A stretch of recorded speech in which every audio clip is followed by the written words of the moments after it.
होते हैं। वैसे क्या कोरोना वायरस का भी कोई और नाम है? कोविड-19।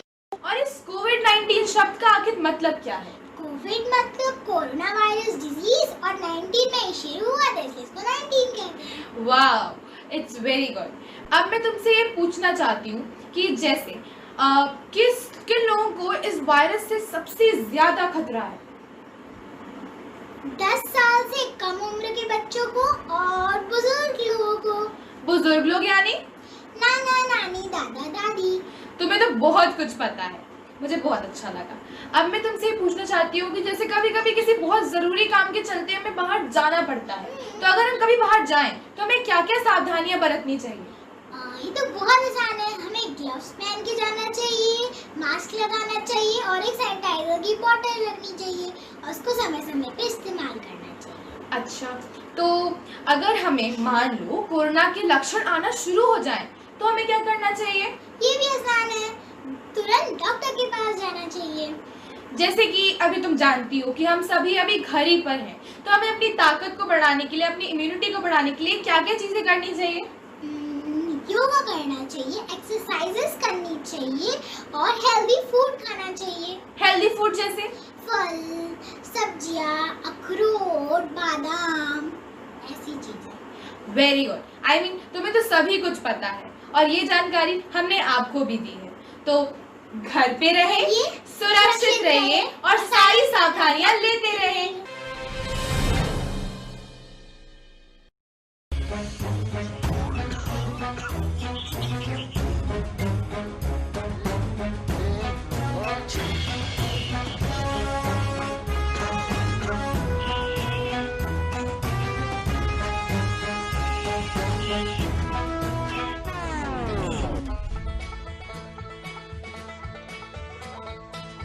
घोषणा 19 सितंबर से 10 नवंबर तक यूएई में खेला जाएगा आईपीएल। कोविड-19 की स्थिति देखते हुए खिलाड़ियों को बदलने की होगी असीमित अनुमति। नमस्कार और अब देखते हैं समाचार विस्तार से। बिहार में बाढ़ की स्थिति गंभीर बनी हुई है। वर्तमान में प्रदेश के 14 जिलों के 113 प्रखंडों की 1059 पंचायतें बाढ़ से प्रभावित हैं। बाढ़ प्रभावित जनसंख्या भी बढ़कर 53,70,000 हो गई है। लगभग 4 लाख लोगों को बाढ़ प्रभावित क्षेत्रों से निकाला गया है। एनडीआरएफ और एसडीआरएफ की 31 टीमें राहत और बचाव के कार्य में लगी हुई हैं। आपदा प्रबंधन विभाग के अपर सचिव रामचंद्र डू ने बताया कि राहत केंद्रों में 27,000 लोग रह रहे हैं, जबकि 9,40,000 की आबादी को 1,385 सामुदायिक किचन से पका हुआ भोजन उपलब्ध कराया जा रहा है। मुजफ्फरपुर जिले में गंडक, बूढ़ी गंडक और बागमती नदियों का जलस्तर खतरे के निशान से ऊपर बना हुआ है। जिले के 13 प्रखंडों की 210 पंचायतें बाढ़ से प्रभावित हैं। वहां पिलखी पंचायत के मोहम्मदपुर कोठी गांव में तिरहुत नहर का डाया तटबंध टूटने से 4 गांवों में बाढ़ का पानी फैल गया है। वहां निचले इलाकों में रह रहे 200 ग्रामीणों को सुरक्षित स्थानों पर पहुंचा दिया गया है। एनडीआरएफ की टीम लगातार राहत कार्य में जुटी हुई है। वहीं जिले के सरैया प्रखंड में नदी का बायां तटबंध तेज जल प्रवाह के कारण टूट गया है। टूटे हुए तटबंध की मरम्मत का काम जारी है। उधर दरभंगा जिले के केवटी प्रखंड में अधवारा समूह की नदी पर बने सुरक्षा बांध 20 से 30 फीट की दरार आ गई है, जिससे पानी का तेज बहाव अब नए इलाके में फैलने लगा है। लोग तटबंध की मरम्मत का प्रयास कर रहे हैं। मौसम विभाग ने बिहार में बहने वाली सभी नदियों के जलग्रहण क्षेत्रों में आज हल्की वर्षा होने की संभावना व्यक्त की है।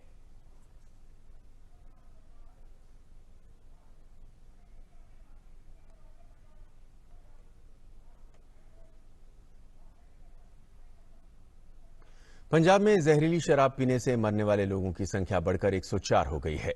तरन तारण के अलावा अमृतसर में 12 और गुरदासपुर के बटाला में 11 लोगों की मौत की खबर है।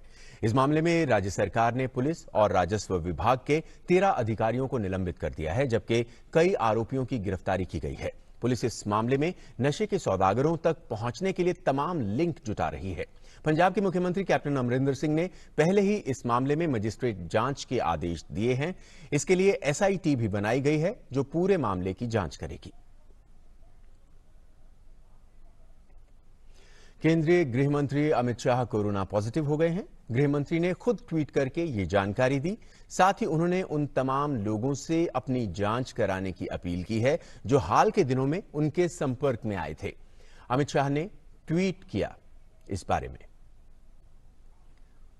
उन्होंने लिखा कि कोरोना के शुरुआती लक्षण दिखने पर उन्होंने टेस्ट करवाया और रिपोर्ट पॉजिटिव आई है। तबीयत ठीक है लेकिन डॉक्टर्स की सलाह पर वो अस्पताल में भर्ती हैं। और उन्होंने कहा कि तबीयत ठीक है लेकिन डॉक्टर्स की सलाह पर वो भर्ती हैं। वहीं रक्षा मंत्री राजनाथ सिंह ने भी ट्वीट किया और उनके जल्द स्वस्थ होने की कामना की।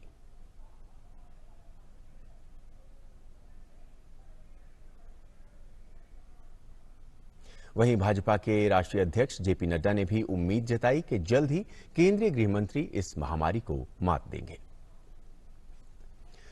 कर्नाटक के मुख्यमंत्री बीएस येदियुरप्पा कोरोना संक्रमित हो गए हैं। मुख्यमंत्री का कोरोना परीक्षण किया गया था जो पॉजिटिव आया। डॉक्टरों की सलाह पर उन्हें अस्पताल में भर्ती कर दिया गया है।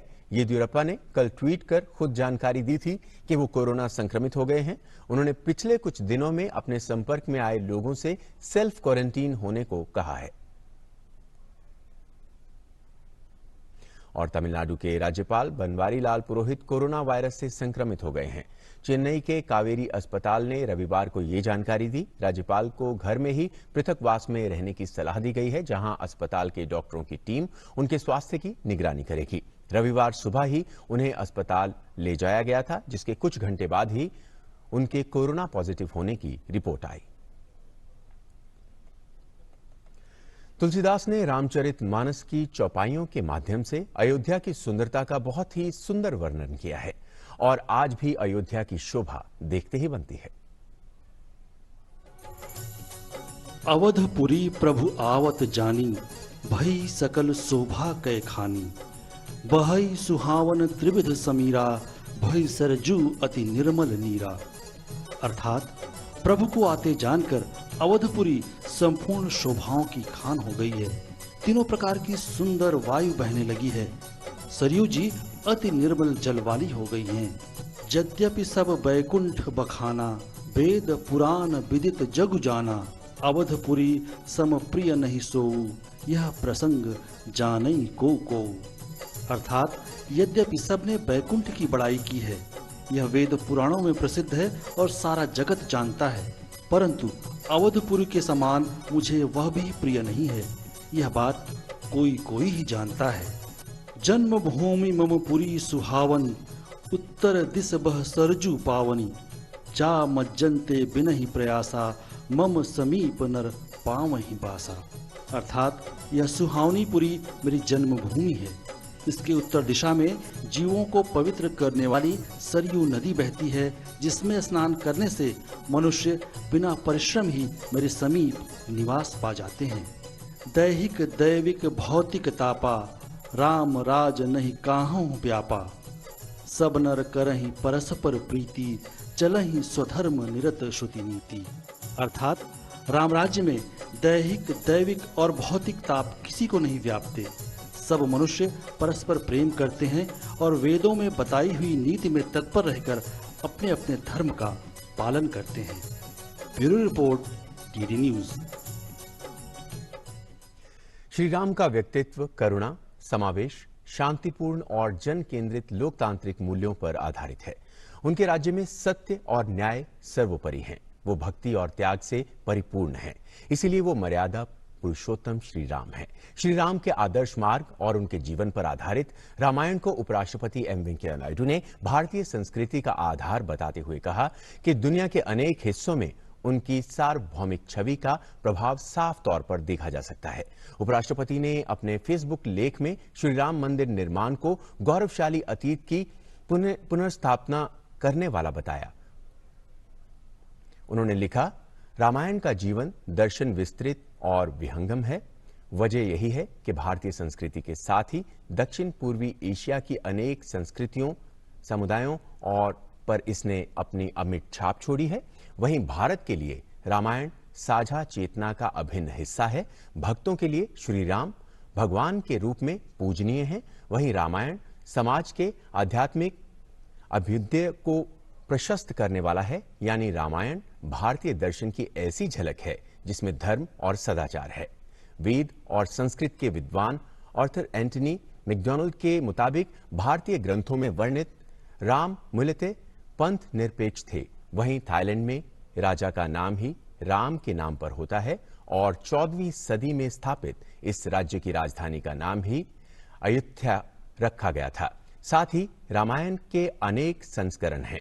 थाईलैंड में रामाकिन, कंबोडिया में रामकेर, इंडोनेशिया में जावा की काकाविन रामायण तथा बाली की बाली राम कवचा और फिलीपींस की महरादिया लावना। रामायण का प्रभाव भारत ही नहीं बल्कि जावा, बाली, मलाया, थाईलैंड, लाओस, कंबोडिया सहित अनेक दक्षिण पूर्वी एशियाई देशों में प्रमुखता से देखा जा सकता है। संबंध की इसी सांस्कृतिक डोर को मजबूती देने के लिए साल 2015 में अंतर्राष्ट्रीय रामायण महोत्सव की शुरुआत हुई। उस समय कार्यक्रम का उद्घाटन प्रधानमंत्री नरेंद्र मोदी ने किया था। तो रामायण की बातें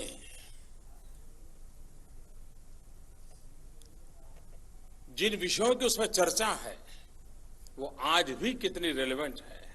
विश्व में जहां जहां राम और रामायण से संपर्क रहा है, जो लोग गर्व करते हैं, उसी एक तंतु के साथ उसको जोड़ करके आज उसको अगर संबंधों को विकसित किया जाए तो संबंध अपनेपन वाले बन जाते हैं और वो डिप्लोमेटिक रिलेशन से भी एक अधिक ताकतवर बन जाते हैं। एक नेक्स्ट लेवल उसका प्राप्त होता है। आज भाई बहन के प्रेम के प्रतीक का त्योहार रक्षाबंधन है। हर साल श्रावण मास की पूर्णिमा के दिन रक्षाबंधन मनाया जाता है, इसलिए इसे श्रावणी भी कहते हैं।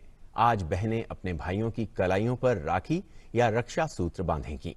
इसके साथ ही भाई अपनी बहनों की रक्षा का व्रत लेते हैं। रक्षाबंधन एक ऐसा त्योहार है जो भाई बहन के प्यार को और मजबूत बनाता है।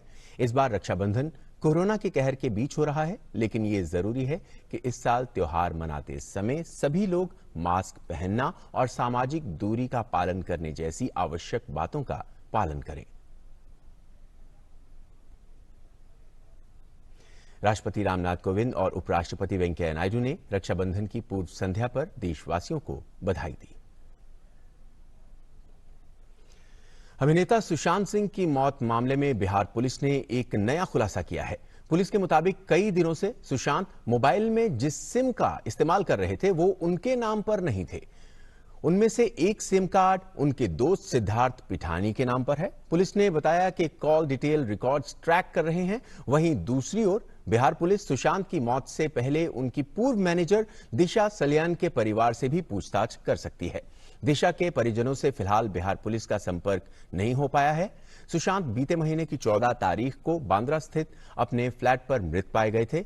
मुंबई पुलिस मामले की जांच कर रही है, लेकिन अभी तक कोई एफआईआर दर्ज नहीं हुई है। दूसरी ओर पटना में सुशांत के पिता केके सिंह ने 28 जुलाई को एफआईआर दर्ज कराकर सुशांत के अकाउंट से 15 करोड़ रुपए का ट्रांजैक्शन की बात कही थी। उन्होंने अपनी शिकायत में इसके लिए रिया चक्रवर्ती और 6 अन्य को आरोपी बनाया था। महाराष्ट्र सरकार पर भी राज्य की विपक्षी पार्टी सहित परिजनों ने मामले की जांच में सुस्ती बरतने के आरोप लगाते हुए सीबीआई को मामला सौंपने की मांग की थी, लेकिन महाराष्ट्र सरकार का मानना है कि मुंबई पुलिस की जांच सही दिशा में है। हालांकि प्रवर्तन निदेशालय ने पटना में दर्ज मामले के आधार पर पैसों के लेन देन को लेकर जांच शुरू कर दी है। अंतरिक्ष में गए स्पेसएक्स और नासा के 2 अंतरिक्ष यात्री एस्ट्रोनॉट्स डग हर्ली और बॉब बेनकिन का वाणिज्यिक चालक दल स्पेस स्टेशन से धरती पर वापस लौट आया है।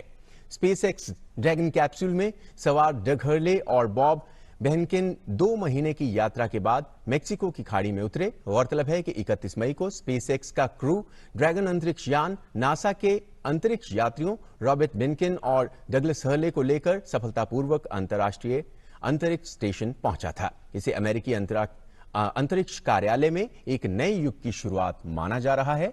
ये स्पेसएक्स का चालक दल के साथ पहला मिशन था। इसके अलावा ये अमेरिकी सरकार द्वारा 2011 में अंतरिक्ष शटल कार्यक्रम को रिटायर किए जाने के बाद चालक दल के साथ अमेरिका का भी पहला लॉन्च था। नासा ने स्पेसएक्स डेमो 2 के रूप में जाना जाने वाला ये मिशन एक एंड एंड फ्लाइट है, जिसका उद्देश्य स्पेस एक्स की चालक दल को ढोने वाली प्रणाली को वेरीफाई करना है, जिसमें लॉन्च, इन ऑर्बिट, डॉकिंग और लैंडिंग ऑपरेशन शामिल हैं। 2 महीने पहले कैप्सूल के लॉन्च में शामिल हुए अमेरिकी राष्ट्रपति डोनाल्ड ट्रंप ने इसकी सुरक्षित वापसी पर खुशी जताई।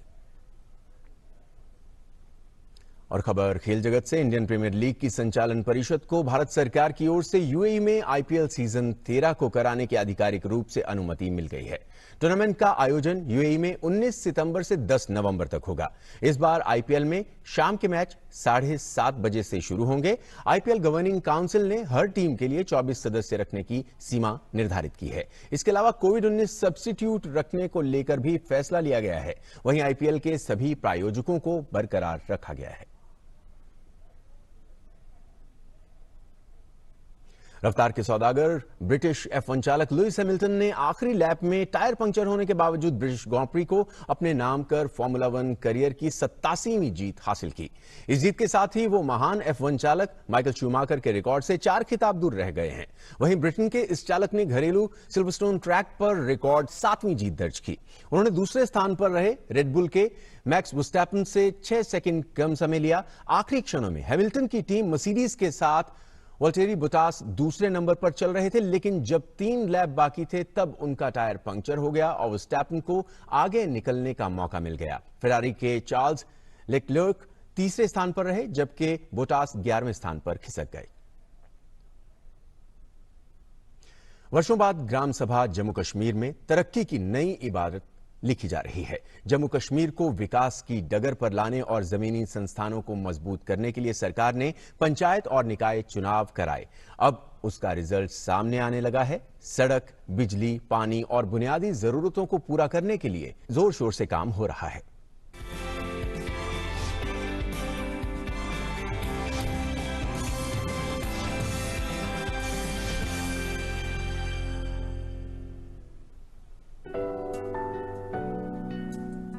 गांवों की योजनाओं की रूपरेखा ग्राम सभा तय करे और योजना का लाभ आम आदमी तक पहुंचे।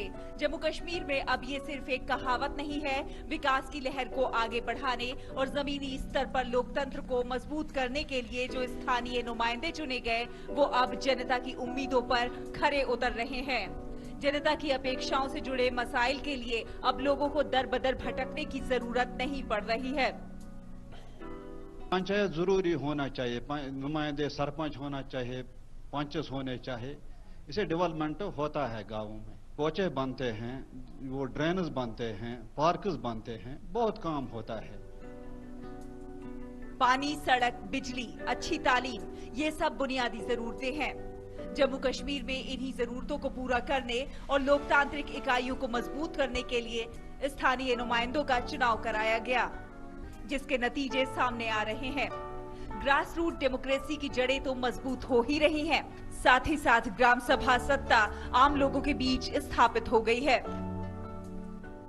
अब डायरेक्ट ये पैसा पंचायत में आता है और पंचायत खर्च इसमें अच्छी तरीके से पैसा खर्च करे। जब से मोदी जी ने यहाँ ये जो पंचायत में सब कुछ दे दिया है तकरीबन मेरे ख्याल में, तो उससे हमें लगता है कि ये इलेक्शन, ये जो पंचायत इलेक्शन है, बहुत मुफीद है हमारे गाँव के लिए और गाँव के लिए, सारे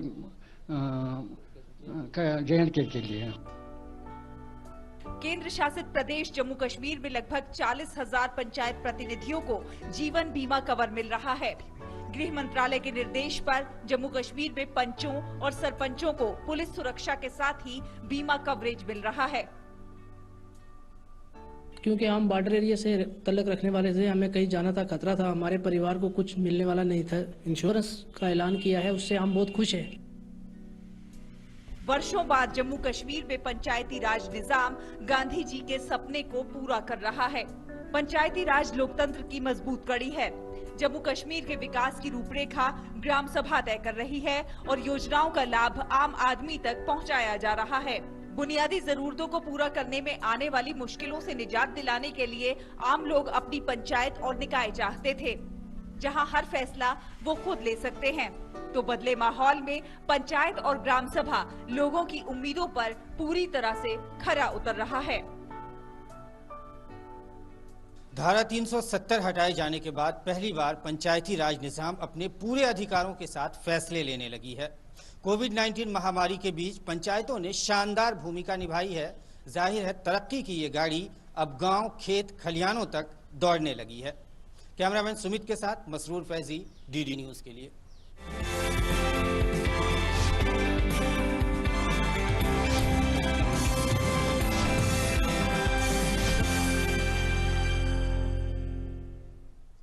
आज संस्कृत दिवस है। हर वर्ष श्रावणी पूर्णिमा के दिन संस्कृत दिवस मनाया जाता है। इस अवसर पर प्रस्तुत है संस्कृत की गौरव गाथा और नई शिक्षा नीति में संस्कृत को दिए गए विशेष दर्जे पर एक रिपोर्ट।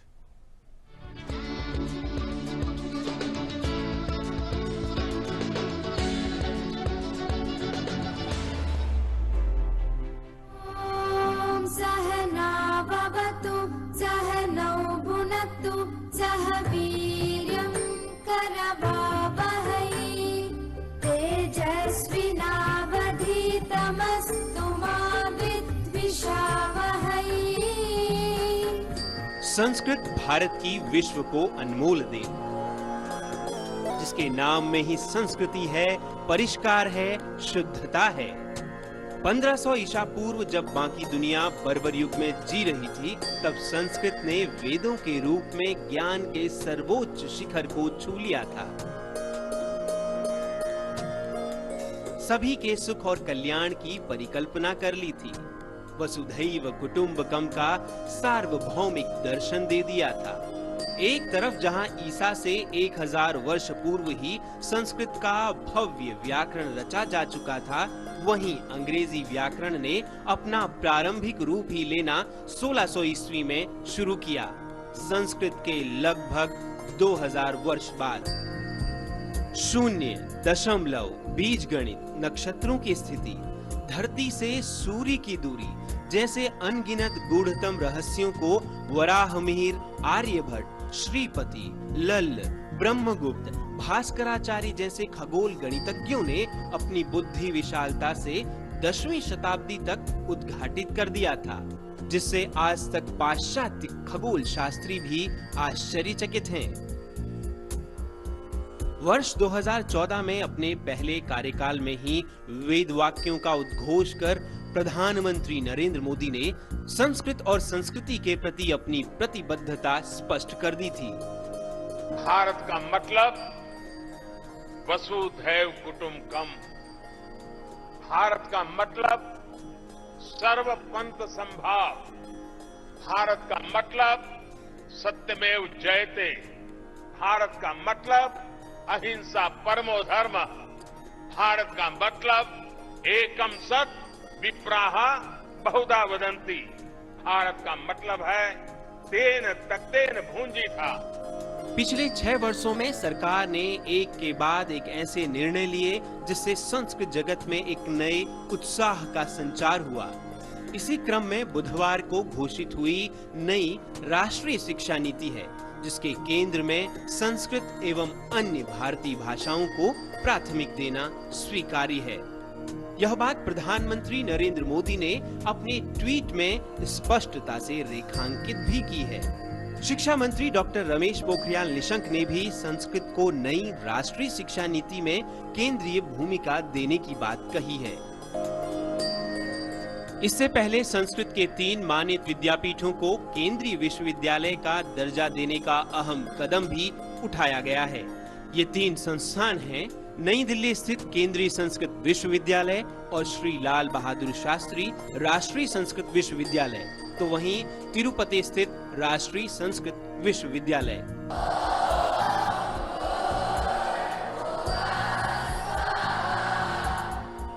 अमरवाणी संस्कृत के उन्नयन के उद्देश्य से उठाए गए ये कदम ऐतिहासिक हैं।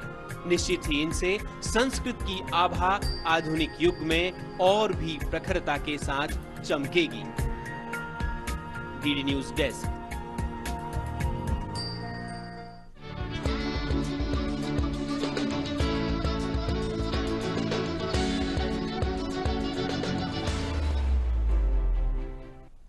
रक्षाबंधन और राम जन्मभूमि शिलान्यास के त्योहार को देखते हुए वाराणसी में खूब मिठाइयां बन रही हैं।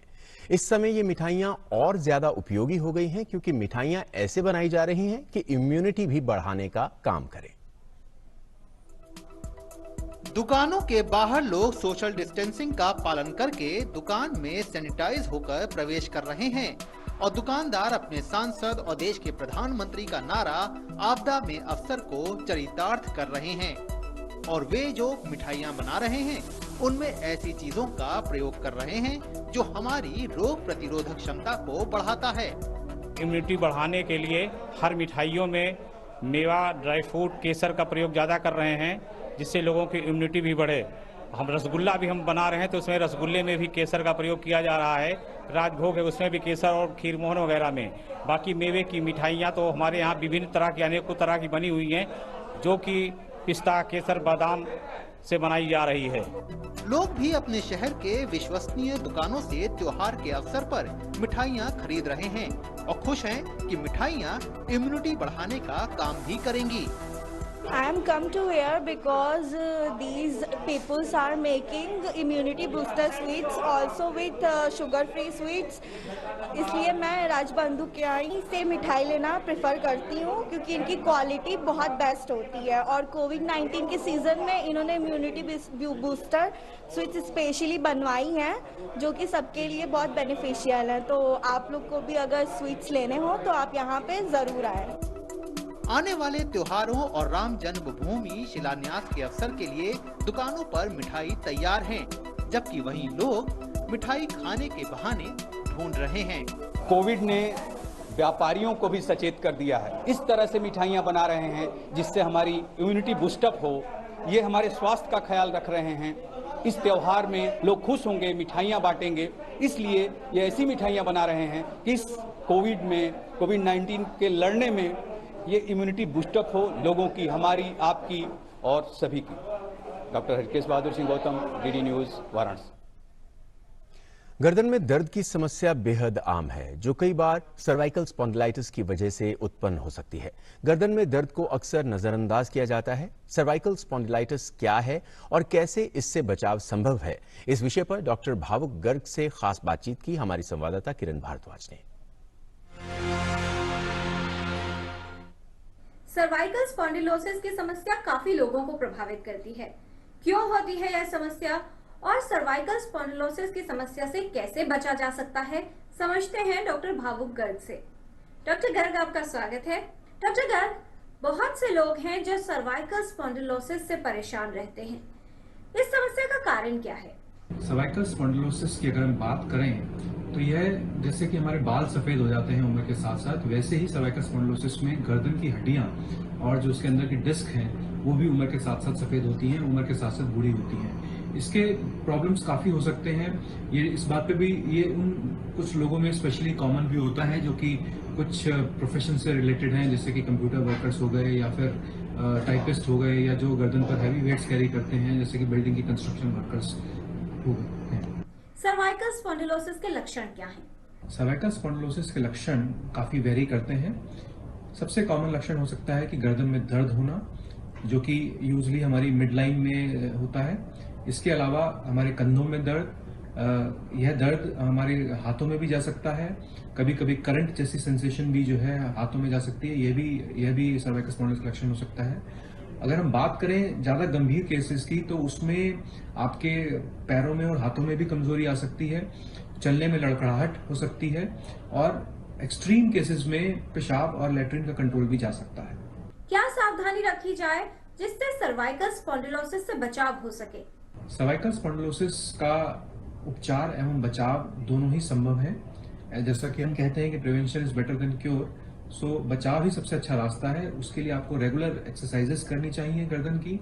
आपको अपना पोस्चर जो है, जो बैठने का तरीका है और जो काम करने का तरीका है वो मेंटेन रखना चाहिए। वजन नहीं बढ़ने देना चाहिए।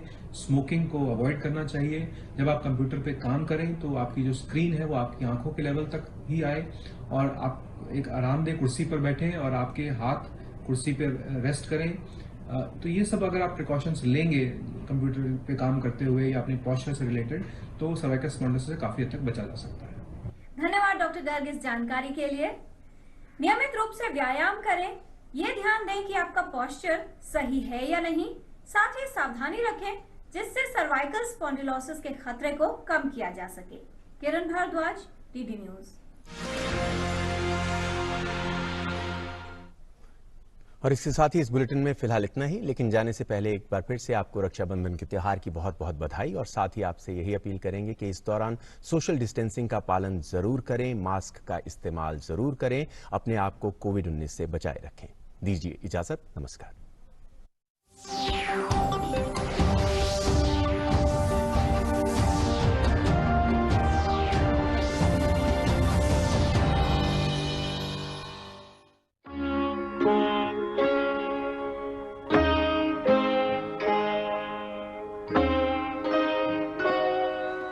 अवधपुरी मम पुरी सुहावन, उत्तर दिश बह सरजू पावन।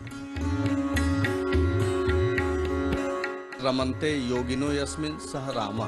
15 अगस्त 1947, उसके पश्चात ये दूसरा सबसे महत्व का ऐतिहासिक पल।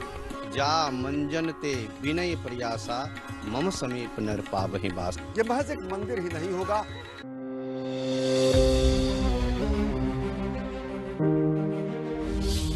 हिंदुस्तान एक ऐसा मुल्क है, अनेक प्रकार के लोग रहते हैं, बहुत से अलग अलग मजहब है, अलग अलग जाति है और अलग अलग हमारा पोशाक है, अलग अलग हमारी जबान है। ऐसा कोई मुल्क दुनिया में नहीं है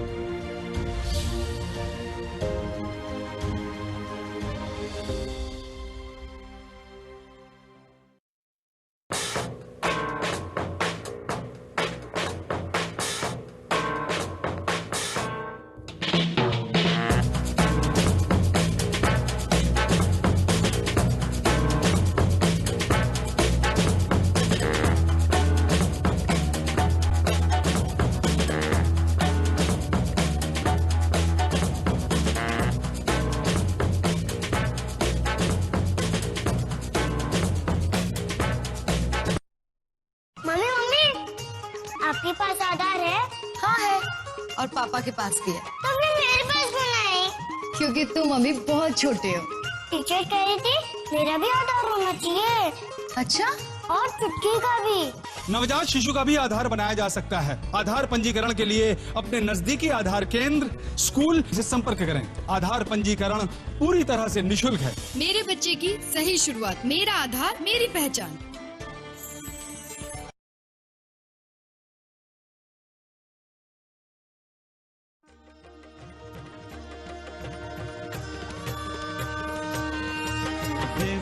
तेजमयो देवाः महावीरो महाबला, ज्ञान गुण भक्ति संगमो, श्री हनुमते नमो नमः।